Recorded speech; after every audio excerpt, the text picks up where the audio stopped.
Hi friends, today we'll talk about how to fix or how to solve your Google Meet. To know how to fix or how to solve your Google Meet app, you should just go to settings. Here in this page we click apps, default apps, app settings. Then this page of apps you will search about Google Meet.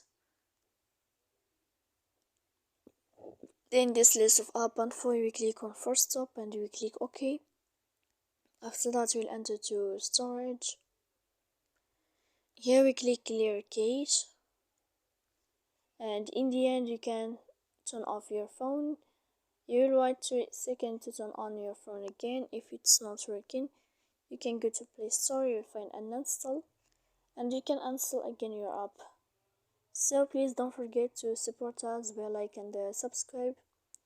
See you next time in another video, and thank you for watching.